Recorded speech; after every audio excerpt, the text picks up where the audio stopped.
Howdy folks, I'm Zoomy Zinnia, zestfully zigzagging through zealous zany zippos. I'm Amber. And here are more zany zippos for us to zoom through, and if you were a flower, then you would probably do that too. So, yeah, to get away from them.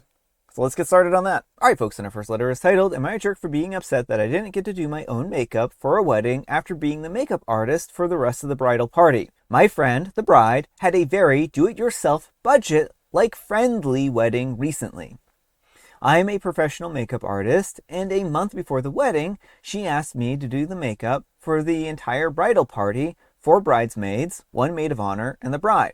And I told her then that I didn't think that it would be a good idea because it was too many people for one person to handle while also being in the wedding party. I suggested that she get someone else. The night before the wedding, she told me that I needed to be at her house at 6 o'clock a.m. to start everyone's makeup for the 1 p.m. ceremony. I was stressed, but I wanted to be supportive, so I showed up on time with all of my supplies. However, when I arrived, I wasn't allowed to start the makeup. Instead, the maid of honor and I were put on duty to deep fry food for the reception. I spent 3 hours cooking, which meant I ended up smelling like fried food after I had already showered and gotten ready. By the time that I finished cooking, I was behind schedule. I did the maid of honors, 2 bridesmaids, and the brides, and the final bridesmaid didn't show up until 12 o'clock p.m. Just as I finished her, the photographer arrived for group photos. At this point, I was still not in my dress, my hair wasn't done, I smelled like oil, and I had no time to do my own makeup. I had to rush to put on my dress and fix my hair, but I had to go through the ceremony barefaced. To make matters worse, one bridesmaid washed off the work I did because she didn't like it, which felt like a slap in the face. I was visibly upset, and I told the bride that I didn't want to be in the photos. I told her that I didn't appreciate how the morning was handled, especially since I had warned her that doing everyone's makeup was too much. My tone was admittedly sharp because I was exhausted and frustrated. She told me that she didn't want to talk to me anymore. I feel like I was used for free labor and denied the chance to actually be a bridesmaid. But she feels that I ruined her getting ready. Am I the jerk for being angry and telling her that I didn't want to be in the photos? All right, folks, what do you think? No, not the jerk. I mean, she used you for free labor. There's no getting around that. It seems like she had no regard for anyone's well-being but her own. Like, you told her you didn't want to do this. She still conscripted you into doing it anyway. You warned her that it was going to be too much with all these people. She didn't care or listen. And the day of, she tells you to be there to do makeup. And what are you doing? You're frying food for 3 hours that you didn't volunteer to do. Yeah, I would have drawn the line at the frying of the food. If I were OP, I think that OP probably just needed to put a foot down and say, look, I can do the frying of the food or I can do the makeup. You decide which one's the most important to you. And I think at that point in time, the bride would have had to make a decision here because makeup can be a very long, intensive process, right? And the fact that the bride was insisting that OP do this, I think was extraordinarily unfair, right? So not only did OP have to do all the frying of the food, OP also had to do all this makeup too, right? And I think the bride was being incredibly entitled. Just because you have a DIY wedding doesn't mean that you can abuse your, party, right? Well, that's the thing, is if you choose to do a DIY wedding, you have to expect that means you may have to sacrifice in some areas. I understand wanting to save money. You know, we had a budget wedding, but it wasn't like something out of, a bridal magazine. And, I did my own makeup. And that's kind of what it boils down to. Your friends may help you, but you have to remember at the end of the day that they are volunteers and their comfort and well-being matters too. It may be your day, but it's not just about you. Exactly. But let me know what you folks think. So anyhow, take care and good luck. And Urban Yeti Zero says, not the jerk, she 100% used you, and I would imagine you were given a bridesmaid role specifically to get you to do this regardless of your views. And Reasonable Sale 8611 says, this one. And West Morgan 1 says, info, you wrote that you weren't going to do the makeup, and the night before the wedding, she told me that I needed to be at her house at 6 o'clock a.m. to start everyone's makeup. If you never agreed to do the job, why is she calling you the night before the wedding? And Ocarina of Lies says, because some people don't care about respecting boundaries. And Flat Replacement 4828 says, everyone's in the wrong here. I don't understand why you would go along with this to begin with. No one forced you to do anything here. And Beer Ab says, right, if someone asked me to start cooking, I would have said, I'm not here to cook, and said, if you don't bring me the bridal party to start doing their makeup now, I'm leaving. I do want to push back on these comments a little bit because I think people sometimes don't recognize how hard it can be to stand up for yourself in these situations. I don't think OP is in the wrong for not standing up for herself, and I think it's, not fair to lump her in with the bride here. All right, folks, and our next letter is titled, Am I a jerk for making my friend pay for her own meal after she invited me out to quote-unquote treat me for my promotion? So I recently got a promotion, yay me, lol, and had my friend Sarah call me up all excited saying that we had to celebrate. She literally said, let's go to that Italian place downtown, my treat. So I figured that she was actually paying. Well, when we get there, eat, and have some drinks, the bill was like $120. When it's time to pay, Sarah just sits there, looking at her phone. It got super awkward. Then she hits me with the, hey, I actually spent too much money on concert tickets this week, and since you're the one with the new raise, you probably should just get this one, right?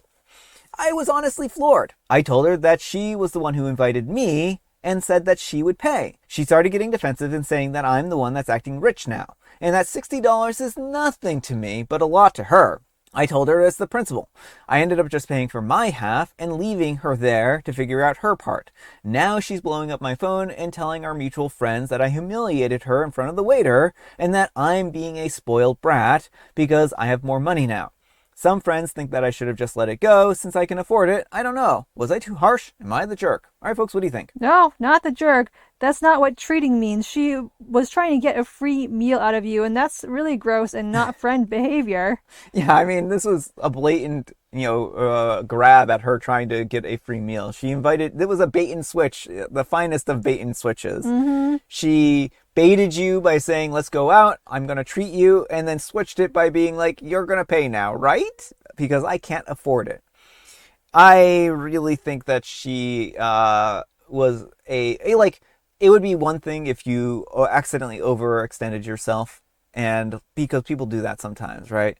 But the fact of the matter is that she just made these plans so recently. I don't know how she did this anything other than willfully. Mm-hmm. So I don't blame OP. I think that they were absolutely in the right there to leave her behind and say, you can figure out your own lunch. I'm paying my half and going. And OP didn't even stick them with the whole bill. Right, even though they said this is my treat. Yeah. OP took care of their own portion. Mm-hmm.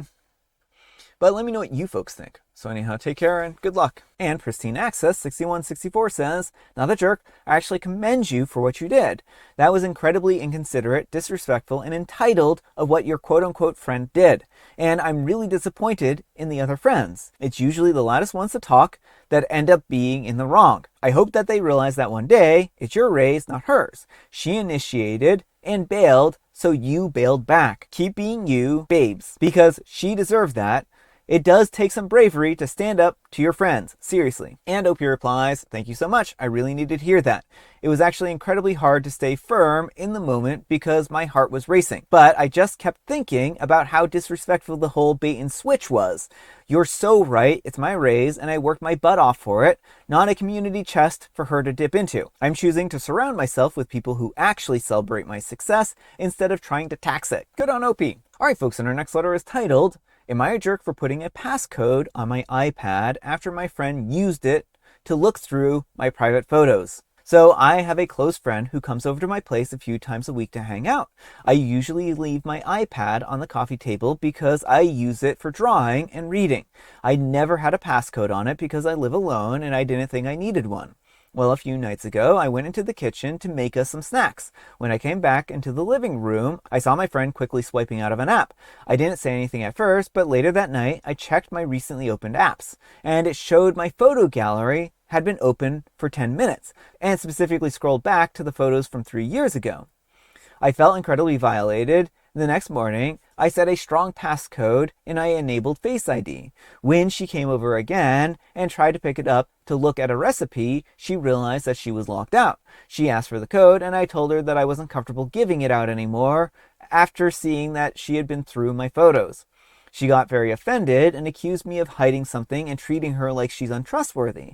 She says that friends shouldn't have secrets and that by locking her out, that I'm damaging the foundation of our friendship over a bit of harmless curiosity. All right, folks, what do you think?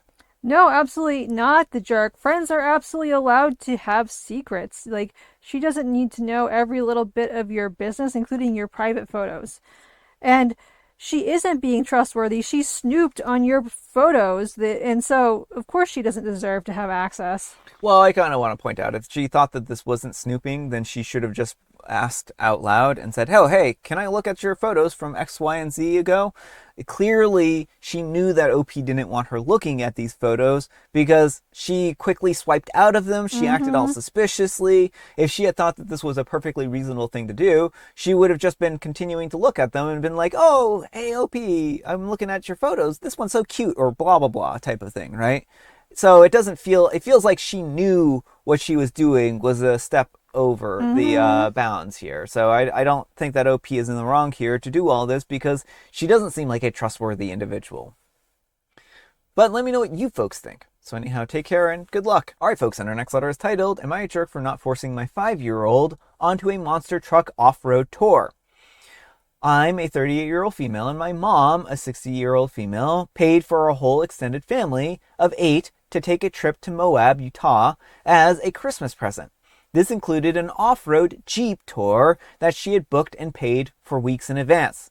When the 8 of us showed up for the tour, a literal monster truck pulls out of the garage. It seats about 20, and you have to climb up a ladder to get onto it. Immediately, my 5-year-old daughter wants nothing to do with it.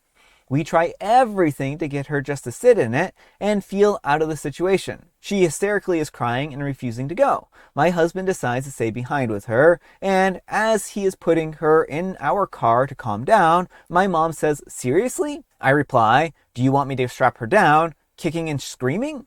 To which she and my brother reply, "Yes." We obviously did not strap her into the truck, and the remaining 6 of us went on the tour. My adult sister even admitted at the end that she probably wouldn't do this kind of tour again because it was pretty scary, climbing rocks and sandbanks, etc. My daughter would have hated it, and she would have ruined everyone else's time by screaming for 2 hours. For the rest of the weekend, my mom and siblings would make passive-aggressive comments about my son and daughter's behavior and our parenting being too soft, essentially. So am I the jerk for not forcing her to go on this off-road tour? All right, folks, what do you think? No, absolutely not the jerk. Your child's comfort matters here. This was not a necessary thing like a doctor's appointment. This was a completely optional thing. And there's a time and place to help children with their phobias, but this is not one of them. No, I mean, I think like if this was scary for an adult, then it would have been probably terrifying for a little kid too, who's already not in the mood for this. And sometimes you have to pick and choose your battles, right? And in this particular case, I think that they made the right decision. She was not having any of it. She was afraid. It seems like she didn't want to do this. And I think they made the responsible decision. I understand that the parents think that OP is being too soft on her, but I mean, I think it's better than traumatizing your kid. Well, yeah. I mean, I think kids need to understand that parents are going to be there and be supportive of them and not going to force them to do scary things unnecessarily. But let me know what you folks think. So anyhow, take care and good luck. All right, folks, it is tea time. Grab your beverages of choice. I've got some tea right here. And Amber, she has a joke. Why did the bowler play another game? Oh, I know exactly why the bowler played another game. It's because they had a smashing good time the last time they played. And also, like, bowling is, like, the coolest sport ever to this person, so they wanted to continue playing. Maybe because he had time to spare. Oh, I guess that would make the decision easy. And I have Mega Mint. And folks, today is a very special day. It's a spare time day, so make sure to find some spare time. Maybe find some spare time to do some bowling. Alright folks, that's all the time we have for today. Thank you so much for watching. Happy Manic Monday, folks. I hope your Monday is going great. Amber, we need some kind of moral advice and or guidance, and please have it on having your wet bridal party do unnecessary things or things that they don't want to do. Remember, your bridal party are not your personal servants. Yeah. But thanks so much for watching, and we'll see you all tomorrow. Bye.